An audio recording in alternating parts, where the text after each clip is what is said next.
Bring me a child's laughter and I'll forgive the debt. She brought his own back to him. The words, uttered in the cavernous gloom of Blackwood Manor, had echoed in Alara's mind for a week, a cruel and impossible riddle. The parchment clutched in her hand felt heavier than stone.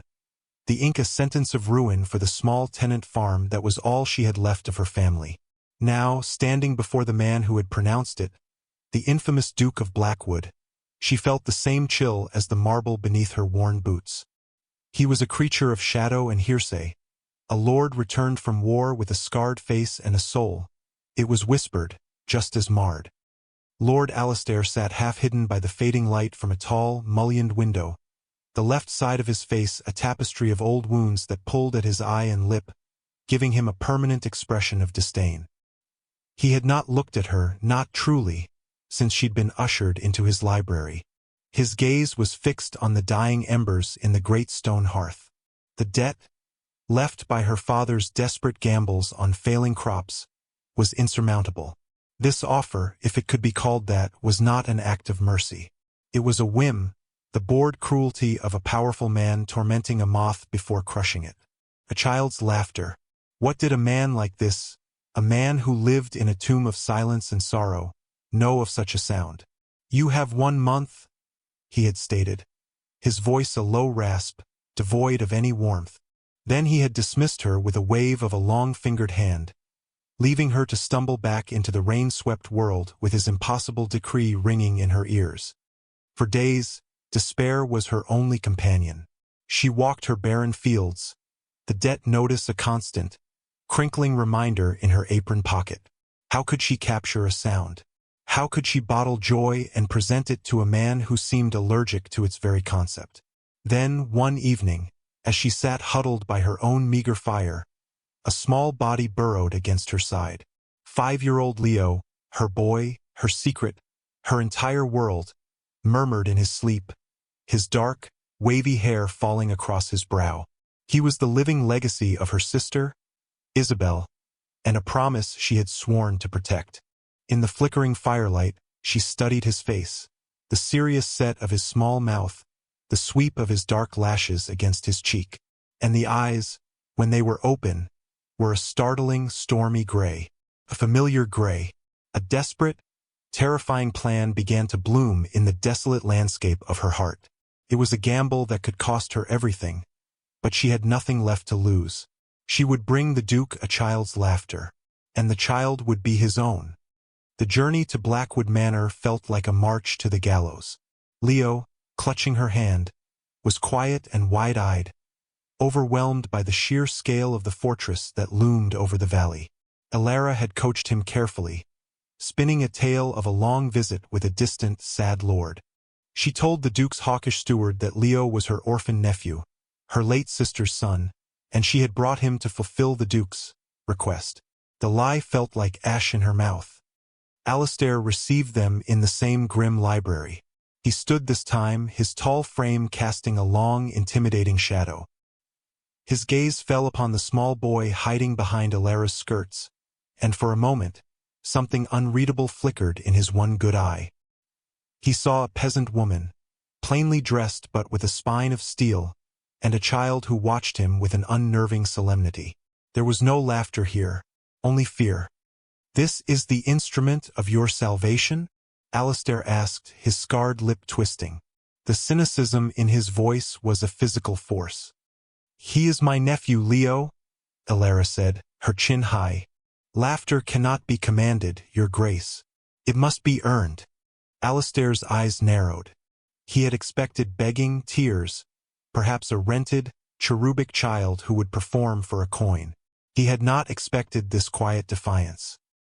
He had not expected the strange, painful jolt he felt looking at the boy, a flicker of a memory he could not quite grasp. It was an echo, a ghost in the features of a stranger's child. "Very well," he clipped out, the words sharp. "You may stay, for now. But this castle has been silent for a very long time. I do not expect your nephew to change that." He turned his back on them, a clear dismissal. As they were led away by a silent servant to a small, cold chamber in a forgotten wing, Alara felt the weight of the castle settle upon her. It was not a home. It was a mausoleum, and she had willingly walked into its depths, bringing its most precious, unknown treasure with her. The first days were an exercise in strained silence. Leo, intimidated by the echoing halls and the grim-faced lord he only glimpsed from a distance, clung to Alara's side. He spoke in whispers. He did not run. He certainly did not laugh. Alistair watched them from afar, a shadow in a doorway, a presence at the far end of a corridor. He had made the demand out of a bitter, self-destructive impulse, a desire to ask for the one thing he believed he could never have again, to prove to himself the world was as empty as his heart. Now, the presence of the woman and child was a constant, low-grade torment. Their hushed existence only amplified the suffocating quiet he had cultivated for 5 long years. One afternoon, a fierce autumn squall descended upon the estate, rattling the ancient window panes. Rain lashed against the stone in furious sheets. Alara had found refuge in the library, the one room in the castle that held any semblance of life, and was quietly showing Leo the illustrations in a heavy tome of heraldry. Suddenly, a violent gust of wind tore at the leaded glass of the great bay window. With a groan of tortured metal, one of the casements blew inward, sending a cascade of rain and dead leaves across the polished floor. Before Alara could react, Alistair was there. He must have been in the adjoining study.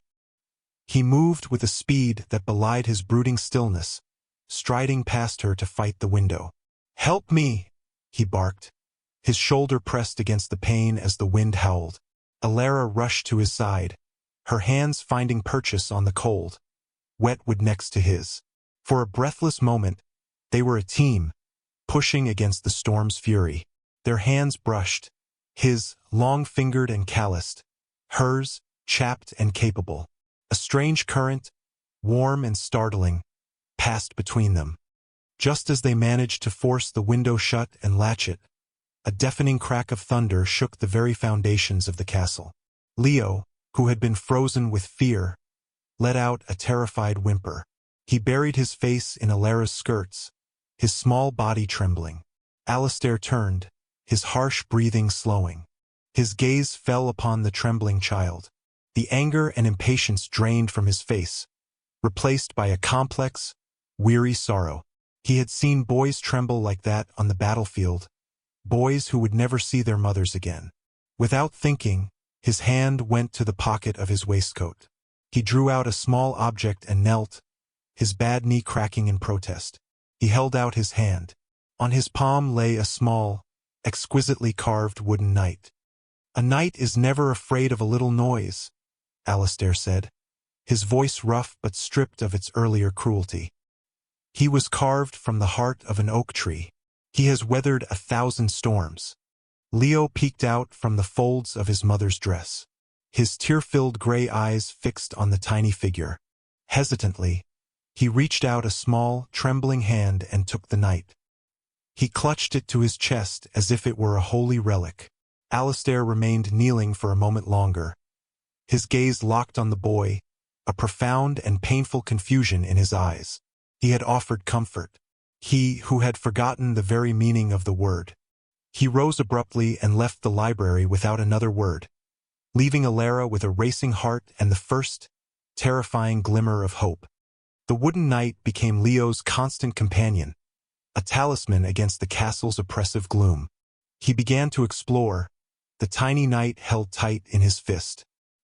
He was still a serious child, but the deep-seated fear had begun to recede. Alistair, for his part, found himself manufacturing reasons to be near them. He would appear in the walled garden where Alara was attempting to identify neglected herbs. He would sit in the library while she read to Leo, claiming the candlelight hurt his scarred eye and her voice was soothing. Her voice, calm and clear, was the first gentle sound that had filled these halls in years, a balm on the raw wound of his solitude. Their conversations were stilted at first, careful explorations across a vast social chasm. She spoke of the turn of the seasons, the language of the earth. He, in turn, found himself speaking of things he hadn't discussed with anyone, the philosophies in the Greek texts he read, the histories of forgotten kings. He never spoke of the war, or the wife he had lost before he'd even left, or the child he believed had died with her. But as he watched Alara and Leo, a disquieting sense of familiarity grew within him. He saw it in the stubborn set of Leo's chin, so like his own. He felt it in the inexplicable pull he felt towards the boy, a paternal ache he couldn't name. He told himself it was merely a longing for the family he'd never had. Yet, when he looked at Leo's stormy gray eyes, he felt a painful, phantom connection, a thread of belonging that made Alara's lie a heavier and heavier burden upon her soul. She was falling for the man whose life she was appending, a man who would surely despise her when he learned the truth. The debt was a minor matter now. It was her heart that was truly at stake. The fragile peace was shattered by the unexpected arrival of a carriage and the imperious woman who swept from it. Lady Beatrice, Alastair's older sister, was a woman carved from ice, her gaze sharp and her judgment swift. She took one look at Alara, her common wool dress and her work-worn hands, and her lips thinned into a line of profound disapproval. "Alastair, what is the meaning of this?" she demanded, cornering him in the great hall. Her voice, unlike Alara's, was a weapon. "The servants are whispering. You have a peasant woman and her whelp living here as if they were guests. Have you taken complete leave of your senses?" Alastair's jaw tightened. "She is here at my invitation, Beatrice. It is a private matter." "Private?" Beatrice scoffed. "There is nothing private about a scandal. You are the Duke of Blackwood, not some country recluse to be taken in by a commoner's tricks." Her suspicion was a palpable force. Days later, she cornered Alara in a drafty corridor, her silk dress rustling like dry leaves. "I do not know what game you are playing, girl," she hissed, her face close to Alara's. "But I will find out. A woman like you does not gain entry to a house like this without an angle. I will have my steward investigate your background. Every sordid detail will be brought to light." Alara stood her ground, her heart hammering against her ribs, but her expression remained calm. Before she could form a reply, a voice cut through the tension, cold as steel. "That will not be necessary." Alastair stepped from the shadows of an archway. He had heard everything. His face, usually a mask of stoic sorrow, was now alive with a protective fury Alara had never seen. He moved to stand slightly in front of her, a bulwark between her and his sister. "Alara is my guest," he said, his voice dangerously low. "Her dignity is greater than that of many ladies I have known. You will treat her and her nephew with the respect they are due, or you will leave my house." Beatrice stared, aghast. It was a stunning public declaration. He had not merely defended a servant. He had championed her. He had chosen her over his own blood. Alara's breath caught in her throat. In that moment, Alastair looked at her, and she saw not a reclusive, wounded duke, but a man of fierce honor. A man who was impossibly coming to care for her. The realization was both a joy and a terror. The lie she was living felt like a coiled serpent in her belly, poised to strike. For Alastair, the confrontation was a revelation. The force of his own protectiveness shocked him. The thought of this cold, sharp woman hurting Alara or the quiet, serious boy was unbearable. He was no longer just intrigued. He was invested, and he was in far deeper than he knew. After a tense and silent dinner, Beatrice departed the next morning, her disapproval radiating from her like a frost. The castle fell quiet once more, but the quality of the silence had changed. It was no longer empty, but filled with a new, charged intimacy. The barrier between them had been broken by his defense of her. They began to spend more time together, walking the overgrown paths of the walled garden, the chill in the air a pleasant counterpoint to the warmth growing between them.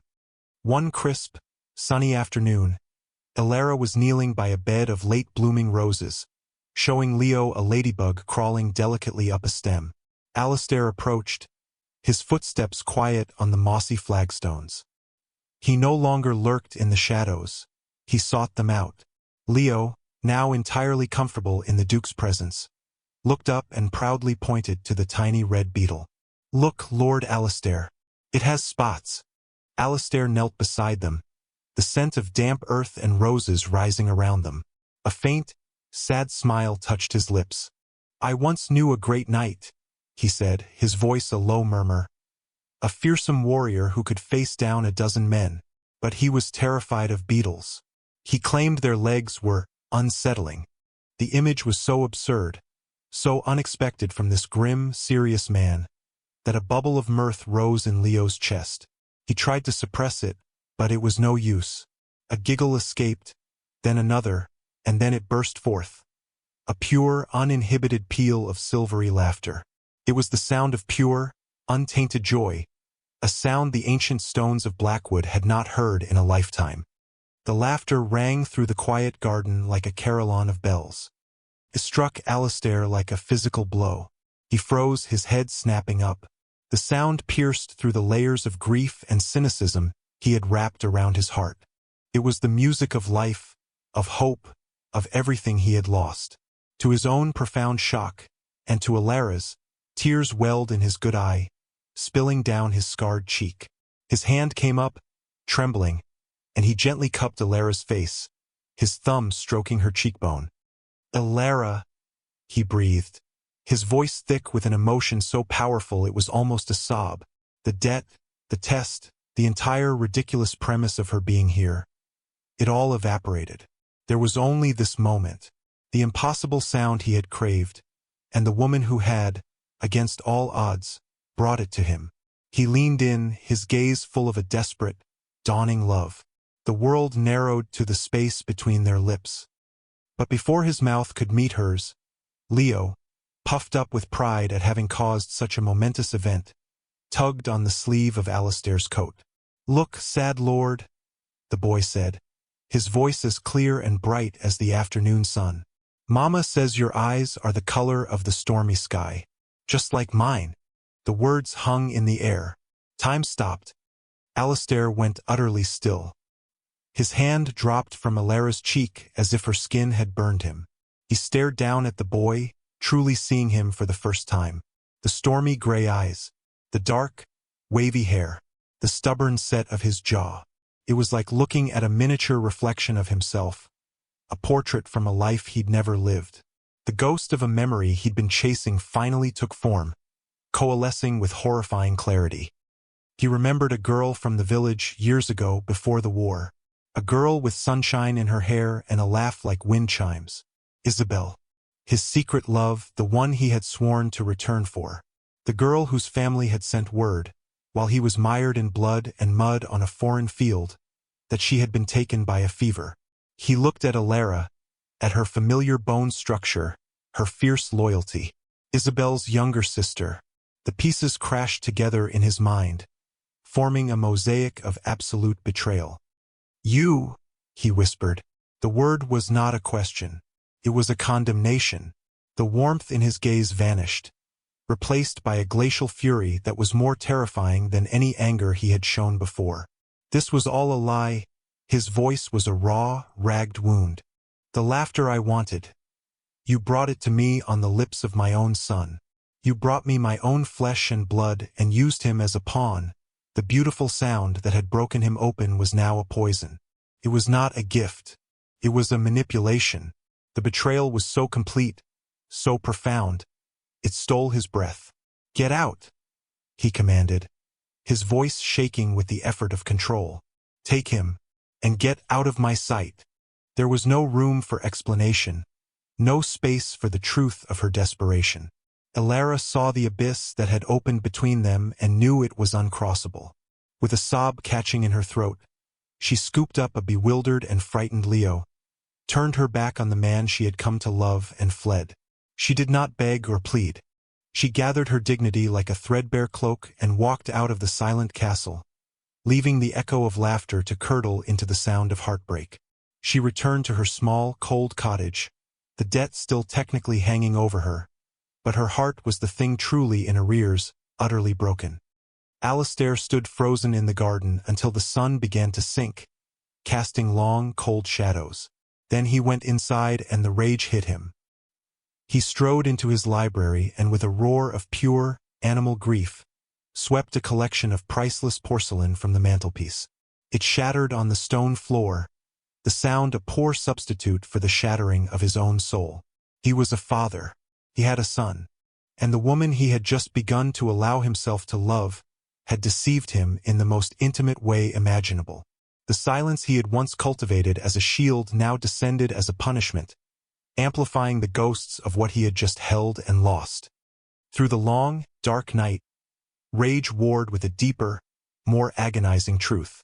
He forced himself to think past the betrayal to the years before. He remembered Isabel, their secret meetings, the promises he'd made. He remembered the terse, formal letter informing him of her death. He looked at the facts with the cold logic of a military commander assessing a battlefield. Isabel had died. Her younger sister, Alara, had raised her son, his son, alone, for 5 years, with no help, no support, struggling on a failing farm. He had summoned her, a desperate woman, and given her an impossible, cruel task. Bring me a child's laughter. He had demanded she risk the very thing she had sacrificed everything to protect. And for what? To satisfy his own morbid curiosity. The sheer, breathtaking arrogance of his demand now struck him. She had not been playing a game.